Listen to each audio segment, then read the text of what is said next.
Hello everybody, I'm Phil Goss, President of the United States Association of Reptile Keepers, better known as USARK. We're here today to talk a little bit about Florida, which hopefully you've been following. You're watching what's going on in Florida, even if you're not in Florida.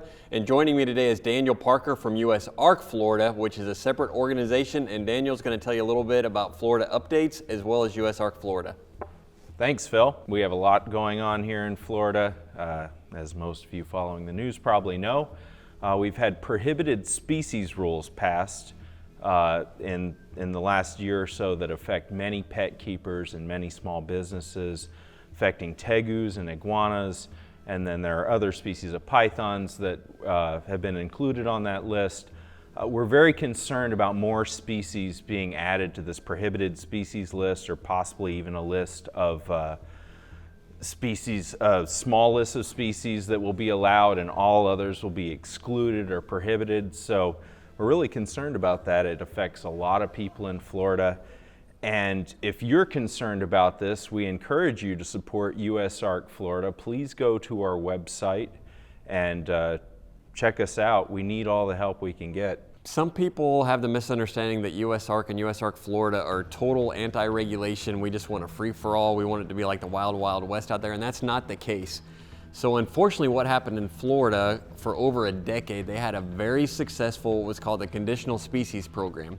In order to have the species that were listed on that program, which included large constrictor snakes, Nile monitors, it's where we wanted tegus and green iguanas to be added, you had to get inspected by FWC, you had to microchip your animals, you had to follow the same caging standards as all the big public zoos, you had to keep strict inventory, and all this stuff was accessible and you could be inspected by the Florida Fish and Wildlife Commission.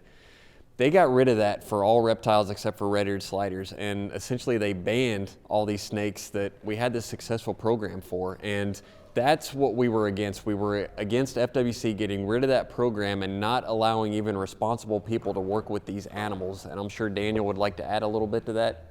Absolutely. We're not against all regulation, but we want reasonable regulation that allows pet keepers to keep doing what they're doing and keep their animals, which some of them have not been allowed to keep their animals that they had before the laws were passed. And then also allow small business owners to continue running their business. And we've had business owners that have lost millions of dollars in revenue, and it's hurting not only the people involved in animals, but the animals themselves.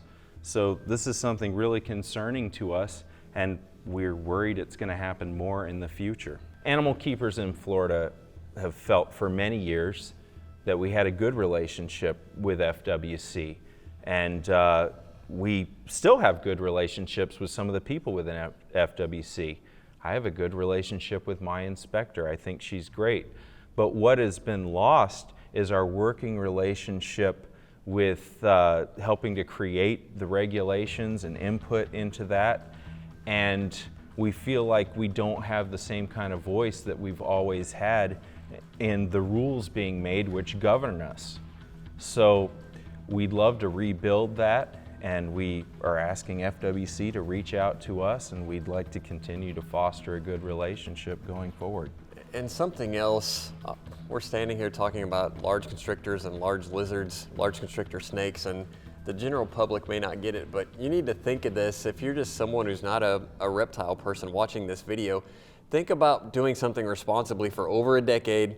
You're not bothering your neighbors, you're not bothering anybody, you're not harming the environment, and then a government agency comes in and tells you that we don't care that you were an ideal citizen for the last 15 years, we're shutting you down and telling you you can't do something you were passionate about. So that's the bigger picture here, is that this is government overreach, that even people who showed to be completely responsible and ideal American citizens they're getting their freedoms removed and taken away, even though, again, they were absolutely responsible and doing absolutely nothing wrong. So that's kind of the bigger picture idea, is we're getting this infringement on our American rights and American freedoms that should not be happening. So again, please check out USARK Florida at usarkfl.net.